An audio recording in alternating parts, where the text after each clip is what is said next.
Na leo katika Dominika hii ya 6, leo tunawekwa wazi kuona usia wa mwisho wa Bwana wetu Yesu Kristo kabla ya kupaa kurudi kwa Baba. Kwa hiyo tunapoona usia sio kitu kigeni kwetu. Tunafahamu juu ya usia, si ndio? Na tunaposikia juu ya usia maana yake nini? Ni taarifa au maneno ya mwisho ambayo mpendwa anayatoa kwa wale ambao wanaosalia, wanaobaki. Usia huu inawezekana kuwapa nguvu na kuwatia moyo. Kristo anatutia moyo na kuwapa nguvu wafuasi wake, na anaondokeza usia huo moja kwa moja kwa wafuasi wake. Na anapoupeleka usia huo kwetu sisi katika Injili ya leo, tunaweza tukatafakari katika makundi matatu. Sehemu ya kwanza, unafaana usia huo kwamba dunia hii ameiona jinsi ilivyo, na yeye alikuja kwa ajili ya dunia ili kutusaidia sisi tupate wokovu na tufahamu ukweli, kwa sababu katika dunia hii kuna giza. Tumsifu Yesu Kristo. Kwa hiyo sehemu ya kwanza wa usia wake ndio maana anazungumzia, mkinipenda mtazishika amri, na kama mkizishika amri na Baba yangu atawapenda, nani nitawaletea mtu mwingine wa kuwasaidia. Tumsifu Yesu Kristo. Hapa naomba nitoe mfano kidogo. Kulikuwa na ndege moja ambayo inatoka nchi moja kwenda nchi nyingine, na ndani ya ndege hiyo kuna Wakristo wengi, tena Wakatoliki wengi. Na mmoja katika abiria wa ndege hiyo sio Mkatoliki, yeye ni wa dhehebu lingine na si asiyemwamini Kristo. Alipokuwa wao Wakristo walipokuwa ndani ya ndege, walikuwa wameanza kusali, na katika kusali kwao walisali sala ya kuomba msaada wa Mungu awasaidie waweze kufika salama, na walinde waweze kufika salama, na amlinde na rubani aweze kuongoza ndege yao kufika salama. Tumsifu Yesu Kristo. Alipoona maombi ya kirindima katika ndege ile ya wale wa Katoliki wa Kristo, yule ndugu aliingia na hofu nyingi. Mbona tunaomba sehemu zingine huku tulikuwa tunaendelea kuomba, lakini hapa Wakristo hawa hii ndege tena kudondoka bila shaka kutakuwa na anguko. Kwa hiyo kaingia hofu, kaingia kutokuwa na amani katika safari yake. Akageuka kidogo, akamkuta mtoto mdogo, naye ndege ilipokuwa inataka kutoka, yule mtoto akasema, asante baba. Yule mtu akastuka, akamwona mtoto mdogo anasema, asante baba. Thank you God, thank you Father, thank you Father. Na kushukuru baba kwa kuruka salama, kuanza safari salama. Akamuuliza kwa kutabasamu, mbona unamshukuru baba yako? Baba yako yuko wapi? Simuoni. Baba yako yuko wapi kati hapa? Akasema, baba yangu ni rubani. Tumsifu Yesu Kristo. Sisi ni kama tupo katika ndege ya dunia, tunaruka na tunakuwa na maombi mengi ya kumwomba Mwenyezi Mungu, ya kumwomba kila mmoja ambaye tunayemwombea ili aweze kufanikiwa na atokane na shida yake na aache katika zoezi la giza au katika sehemu ya maisha yake ya giza. Lakini Kristo anatupa daima nuru, akitufundisha na akiwafundisha wafuasi wake sehemu mbalimbali na sehemu nyingi. Lakini katika kuwafundisha wafuasi hawa, mwishoni anawapa usia, anawaambia muwe na tumaini kama huyu mtoto mdogo. Mtoto mdogo anasema, ninaye baba, naye ni rubani. Kwa hiyo tumaini la mtoto mdogo lipo kwa nani? Kwa rubani. Lakini ndege muda wote inaweza kufanyaje? Inaweza kadondoka, ikapata hitilafu, lakini mtoto anakuwa na matumaini ya kufika salama kwa sababu baba yake ni nani? Rubani. Ndio maana kuna nyimbo ambazo nilipata sehemu zingine nasema, Yesu ni nani jana, Yesu ni mwalimu, tena ni dereva, analiongoza gari lake lifike salama. Nakumbuka ilikuwa mtoto mdogo kama hao, ilikuwa naimba hizi nyimbo. Katika mazingira kama haya, kama yeye ndiye dereva wetu, yeye ndiye anayeongoza gari hii ya dunia, anatuonyesha juu ya nuru, anaendelea kutuambia kwamba sisi tubaki katika nuru, tukitambua ukweli, lakini katika ukweli huu tumpende yeye. Sehemu ya kwanza, kumpenda. Na tunapompenda yeye, utakuwa tayari kushika amri. Na amri zake ziko wazi. Na ukimpenda yeye wazi kabisa na ni dhahiri, utampenda Baba, na yule Baba atakaa ndani yako, na yeye Kristo atakaa ndani ya wewe, na wote mtakuwa ndani yenu, na wote wewe pamoja na Mungu Baba na Mungu Mwana na Roho Mtakatifu atakuletea, mtakaa pamoja nani. Akamalizia katika sehemu hiyo ya kwanza na kutuambia kwamba katika wazo kuu kwamba tuondoe hofu, kuatia matumaini. Usia tunapopata mara nyingi sehemu nyingine, yupo mtu ambaye anatushika mkono anapokupa usia. Kwa mfano mzee ambaye tunaishi naye, mama, baba, dakika za mwisho wanapoumwa anasema mimi jamani naondoka, narudi kwa Baba, naenda mniombee katika ugonjwa wangu, sitaweza kupona, na anakushika mkono na kupa. Kristo anakuletea Roho Mtakatifu ambaye ni msaidizi kwa kwako wewe. Hutahitaji kumuona mwingine katika safari ya maisha yako. Jiangalie katika safari ya maisha yako kwamba Roho Mtakatifu yupo, na yupo ndani ya wapi? Yupo ndani ya kanisa. Yupo ndani ya wapi? Yupo ndani ya masakramenti. Yupo ndani ya wapi? Yupo ndani ya sala. Tumsifu Yesu Kristo. Mpaka leo hii wangapi ambao wanaweza kunyosha mkono wakatembea kifua wazi wakasema niliweza kumaliza kusali rozari niliyoivaa?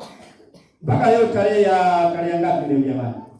10. Leo tarehe ya 10. Wangapi wanaweza kusema leo tarehe ya 10 nimesali rozari, nimemaliza mafungu yote hii rozari niliyoivaa? Wangapi? Wangapi wanaosema kwamba nimemwomba Bikira Maria katika kipindi hiki anisaidie katika changamoto hii, nikitambua kwamba kuna Roho Mtakatifu ambaye Kristo mwenyewe anatuahidia. Huyu Roho ambaye Kristo anatuahidia lazima tuwe na maandalizi naye. Mama Bikira Maria anatuombea daima katika safari ya kumpokea huyu Roho. Muda si mrefu tutaanza semina ya Pentecost, novena ya Pentecost, Ijumaa tarehe 15. Ili Dominika baada ya kupaka Bwana huyu ambaye ametugia usia leo, usia wake wa mwisho. Baada ya hapo tunaanza kupata nguvu, tumeshakomaa. Yaani mtu anayekupa usia ni yule ambaye anakuona sasa umeshakomaa kiimani, lakini wewe mpaka leo bado una mahangaiko. Wanafunzi, nafurahi mnaelewa vizuri. Katika mazingira kama hayo, mshikilie imani kwamba bado tunayo safari ya kusimama wenyewe. Ukimwona mwenzako bado katika nyumba ana mahangaiko, bado anaamini kwamba kuna mtu anamsumbua, sio ameacha kumuomba Mwenyezi Mungu katika mahangaiko yake, wewe ndio unaye sababu ya kumsaidia, kumwambia kwamba ndani yako kuna Roho Mtakatifu, utafanikiwa. Hamna shughuli yoyote, hamna kitu chochote katika dunia hii ambayo ukikifanya utaweza kukishindwa katika Roho Mtakatifu na Mungu. Mahangaiko yetu ndio yanatufanya tuwe mbali na Mungu. Pale unapoona kwamba katika hili nashindwa, unaanza kupambana mwenyewe katika nguvu zako, ujue umemwacha Mungu, umemwacha huyu Kristo ambaye anatupa usia huu.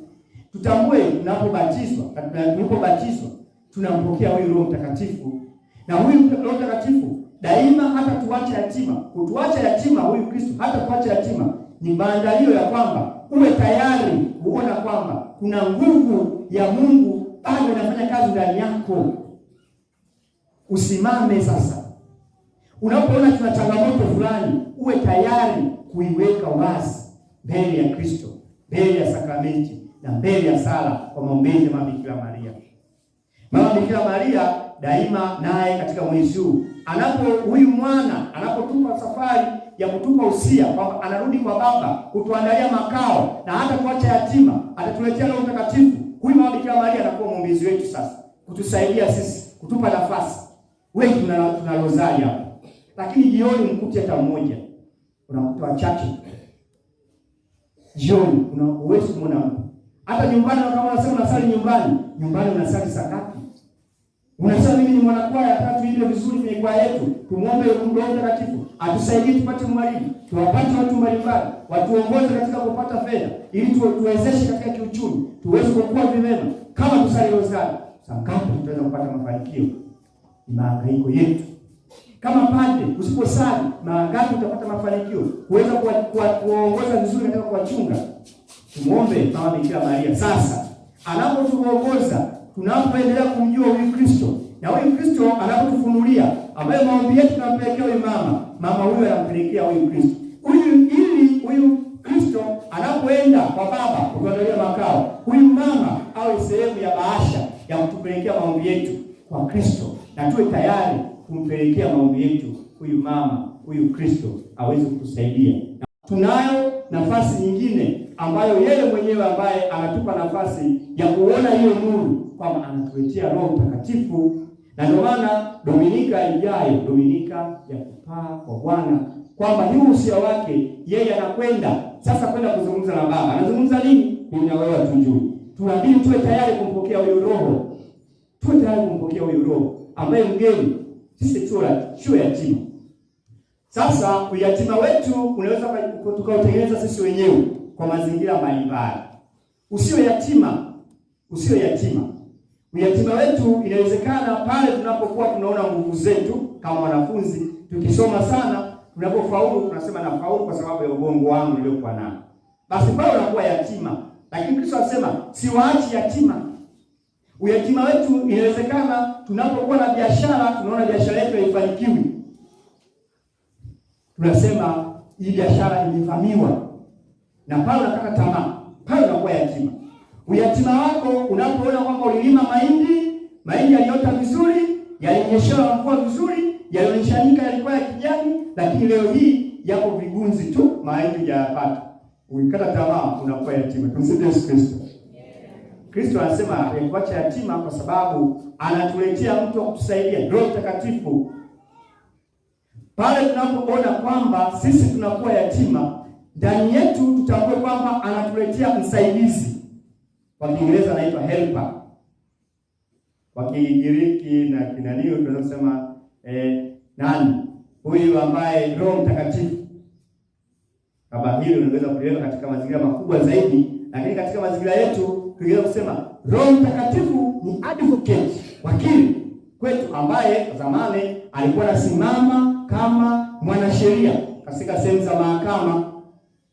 Mtu anapokwenda na kesi anakuwa na wakili, mtu wa hadhi ya juu aliyepewa nafasi ya juu katika jamii, ambaye anakutetea katika changamoto zako mbele ya hakimu, na mwishoni unaweza kushinda hiyo kesi katika mahakama.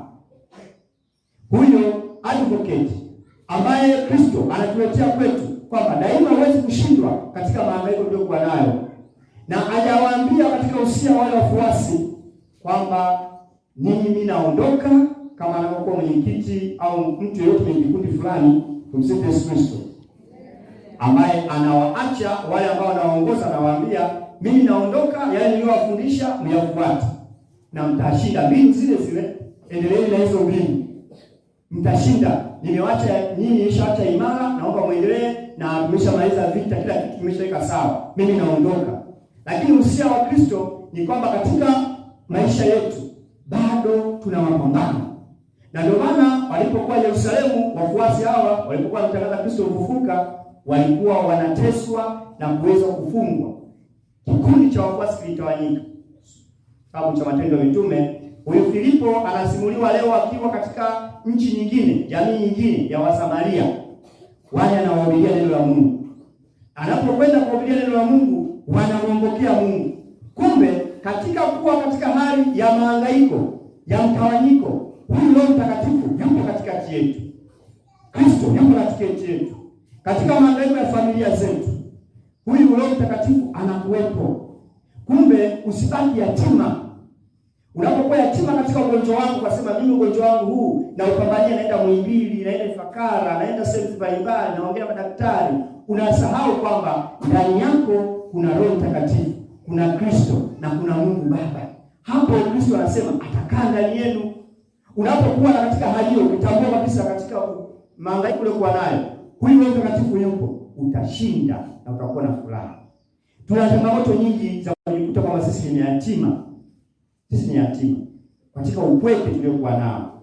Kumbe Kristo au Mungu anakukinga na mahangaiko katika shamba lako. Sasa hivi wakati wa mavuno unavuna mabua. Inawezekana kwamba uliwacha bidii nyingi za kwenda katika shamba lako ukamsahau Mungu. Ulimsahau Roho Mtakatifu. Ukumbuke Kristo wetu ndani ya mahangaiko yetu, ndani ya shida zetu. Hawa Roho Mtakatifu, Mungu Baba na Huyu Yesu Kristo yupo katika mahangaiko yetu. Tunapomwacha ndipo tunakuwa sisi tunahangaika peke yetu. Ukitegemea nguvu zako, yupo ambaye anategemea nguvu zake. Kwamba mimi nina nguvu, nitajenga nyumba na mashamba yangu mengi. Ukitegemea nguvu zako, kamwe utakuwa na mahangaiko mengi. Kristo alipokuwa anaanza katika usia, tofauti kabisa na usia wengine tunaosikia, akuambia wafuasi wake kwamba nawaachia magari. Mimi si ndio Kristo? Nimefufuka, si ndio Mungu pia? Si ndio nina nguvu nyingine, sio? Nawaachia magari, nawaachia nyumba, nawaachia viwanja. Mjenge nyumba ya viwanja vingi kwa sababu mimi naondoka. Hapana, kawaambia na watuma na mwende na huko mtateswa, mtahangaishwa, lakini mtambue kwamba Roho Mtakatifu yupo kuwafariji katika mahangaiko yetu. Na huo ndio Kristo. Wangapi ambao wanaoumwa, wanakuwa na magonjwa, wanakumbuka kwamba Roho Mtakatifu yupo, watapona. Wanafunzi mnapofanya mtihani wa form 6 wanaofanya, wanatambua kwamba katika mitihani hiyo mnayofanya katika magumu, Roho Mtakatifu yupo. Ukitambua utafaulu na utafika malengo yale ambayo hawa ambao waliokutuma utaweza kuyafikia, kwa sababu Roho Mtakatifu roho wa maarifa. Tukitambua katika kizazi chetu, katika familia kuna changamoto za baba, mama, watoto. Ukishirikisha katika familia yako, kutambua kwamba nipo mimi baba, nipo na mama, lakini ndani yake na mtoto huyo aliyepo kuna Roho Mtakatifu, kuna Mungu Baba na kuna Mungu Mwana, utaweza kupata mafanikio na faraja katika maisha. Huyu Kristo anatupatia usia pia kwetu. Ukristo wetu usio wa kuhangaika. Ukristo wetu uwe tusimame imara. Usia wake anaotoa leo, anasema wewe Mkristo, acha kuhangaika, acha kuwayawahi. Mkristo ambaye leo hii yupo kanisa Katoliki, kesho amehamia EPFCC, kesho kutwa kaenda Sabato, kesho kutwa kamtato ngana kienyeji si wapi, kesho kutwa. Hayo ni mahangaiko ambayo bado yamtambua Roho Mtakatifu.